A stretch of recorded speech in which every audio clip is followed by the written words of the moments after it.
मैं विपिन स्वामी, हाँसी से, हरियाणा कस्बा है, तहसील डिस्ट्रिक्ट हिसार। पहली बात तो सब कुछ छोड़ा नहीं है, कुछ भी नहीं छोड़ा है। जैसे संसार में बाकी लोग जी रहे हैं, हम भी बिल्कुल वैसे ही जी रहे हैं। बल्कि यहाँ आने के बाद पता लगा कि संसार में जीना कैसे है। अभी तक तो मैकेनिज़्म की तरह सब जैसे जी रहे हैं, रोबोट बने हुए हैं, सुबह से शाम वही रिपीटेशन, सुबह ऑफिस वर्क या जो भी उसका काम है, कार्य क्षेत्र पे जाना और घर आके खाना पीना, बच्चों के साथ थोड़ा आनंद लेना और सो जाना, बस यही एक दिनचर्या है हम सब की। उससे अलग हम नहीं जा पा रहे थे बिल्कुल ही। और देखें तो अपने पिछले कई वर्षों से हम इसी दिनचर्या को फॉलो कर रहे हैं। तो क्या इसी के लिए आए थे जीवन में? हम खाएं पिएं सोएं और बस मौज करें, बस इतना ही है फंडा सारा जीवन का आने का। तो इससे तृप्ति तो नहीं हो रही थी, आनंद तो नहीं मिल रहा था, कहीं कुछ कमी तो रह गई थी।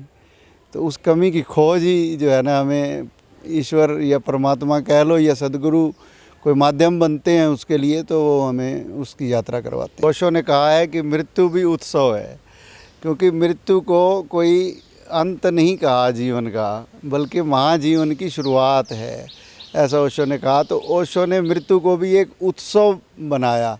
और देखो, आपने देखा होगा ओशो के जब मृत्यु हुई तो सभी सन्यासियों ने कितना एक उत्सव माहौल रहा वहाँ पे, बिल्कुल गमगीन तो अंदर से होते ही हैं सब।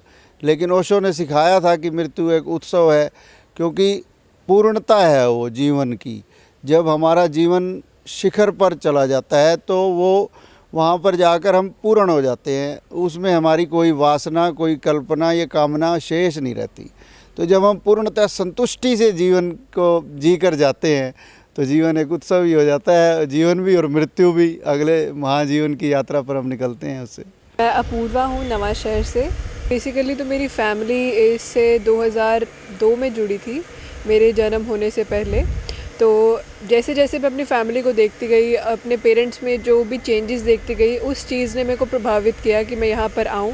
जैसे उनमें मैंने चेंजेस देखे कंपैरेटिव टू डिफरेंट बाकी लोगों की फैमिलीज़, तो मुझे लगा कि भाई कुछ तो डिफरेंट है मेरे फादर में, मेरे मदर में, तो और बाकी के जो भी मेरे रिलेटिव्स हैं उनमें कुछ तो डिफरेंट है यहाँ से जुड़ने के बाद। तो मैंने यहाँ पे बहुत से कोर्सेज़ किए, जिससे मुझे काफ़ी आनंद आया और भीतर एक बहुत गहरी शांति मिली। मेरी दूसरी ज़िंदगी भी चल रही है, मेरी स्टडीज़ चल रही हैं, I am just 20 right now.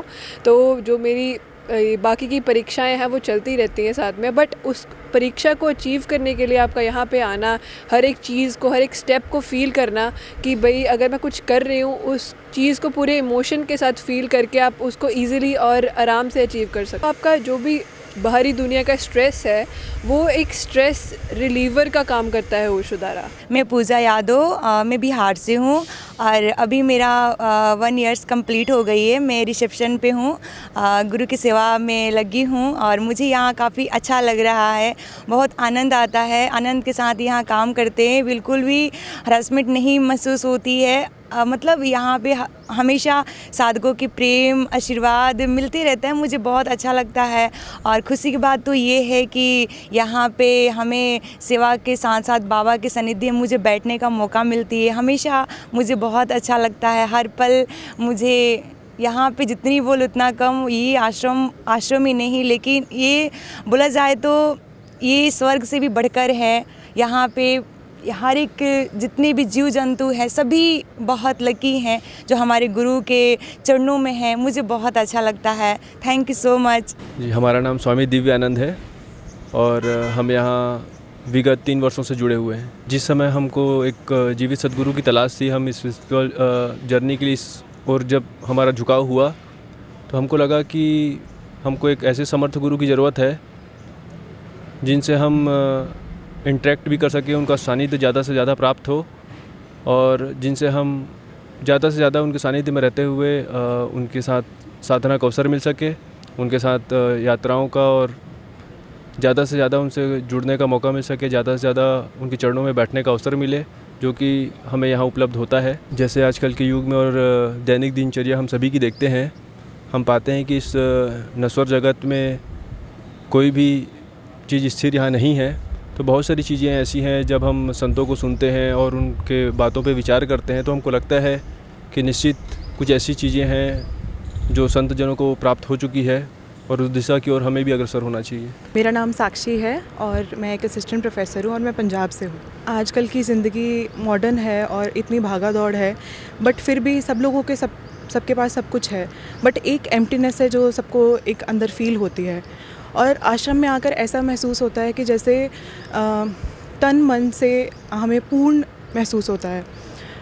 यहाँ के लोग और यहाँ का माहौल, इतनी ग्रीनरी है, इतना अच्छा लगता है। और सबसे बड़ी बात यह है कि हम सद्गुरु जी के चरणों में बैठ के उनके समक्ष बैठकर उनका आशीष प्राप्त करते हैं। जैसे हमारे कोई भी गोल्स या टारगेट्स होते हैं, तो अगर हम मेंटल लेवल पे, स्पिरिचुअल लेवल पे एक स्टेबिलिटी हो हमारे जीवन में, तो हम और आसानी से उसे अचीव कर सकते हैं और मोटिवेटेड रह सकते हैं। तो ज़रूर ओशोधारा ने इस चीज़ को एक स्टेबिलिटी लाने में लाइफ में बहुत हेल्प की है और मैं अच्छे से फोकस कर पा रही हूँ अपने अगले टारगेट्स के लिए। जी, मेरा नाम मनीष कुमार है। ओशोधारा से मेरा परिचय हुआ सन 2003 में। उससे पहले मैं ओशो को पढ़ता था, लेकिन कोई जहाँ पर हम साधना कर सकें ऐसी कोई जगह नहीं मुझे मिली। तो किसी ने बताया जो ओशो को पढ़ते थे और यहाँ से जुड़े हुए थे, तो मुझे यहाँ पे भेजा गया। तो मैं यहाँ पे 2005 में ध्यान समाधि की थी 9 दिन की, और तब से मैं जुड़ा हुआ हूँ। मेरी बचपन से यह अध्यात्म के प्रति रुचि थी कि हम जो कर रहे हैं क्या यही जीवन है या इससे ऊपर भी कुछ जीवन है, जीवन की सार्थकता इसी में है या कुछ और है। तो मैं परमात्मा का जो किताबों में नाम पढ़ा था उसको ढूंढने चला था। दरअसल जो हमारी खोज है वो आनंद की ही खोज है हमारी, और वो आनंद हमें यहाँ पे मिल रहा है। स्वयं से जो हम जुड़कर जो कुछ स्वयं को जब हम जानते हैं तो आनंद की ही प्राप्ति होती है। प्रणाम, मैं माँ वाचस्पति। मैं ओशोधारा से 2010 से जुड़ी हुई हूँ। ओशोधारा, ओशो की धारा, जिसे हम ओशो की मधुशाला भी कहते हैं। ओशोधारा एक ऐसी धारा है जहाँ पे आत्म विकास के बारे में बताई जाती है। आज तक हम बहुत सारे आश्रम गए जहाँ पे हमें सिर्फ ये बताया जाता है कि मेंटल पीस कैसे हो, कैसे सेल्फ ग्रोथ हो, पर कभी ये नहीं बताया गया कि हमारी आत्मा का विकास कैसा हो। तो ओशोधारा में हमारे समर्थ गुरु ओशो सिद्धार्थ औलिया जी के माध्यम से बहुत ही खूबसूरती से समाधि प्रोग्राम, प्रज्ञा प्रोग्राम डिज़ाइन हुए हैं, जिसके द्वारा हम इंटरनली तो स्ट्रॉन्ग होते ही होते हैं, साथ ही साथ एक्सटर्नली भी हमारा डेवलपमेंट हो। बात है कि आत्मा की कोई उम्र नहीं है। हर एक आत्मा जन्मों की यात्रा करके आती है और संस्कार लेके आती है। रही बात हमारे उम्र की, बचपन से जो संस्कार हमारे भीतर जाएगा वो ही आगे जाके हमारे भविष्य को बनाएगा।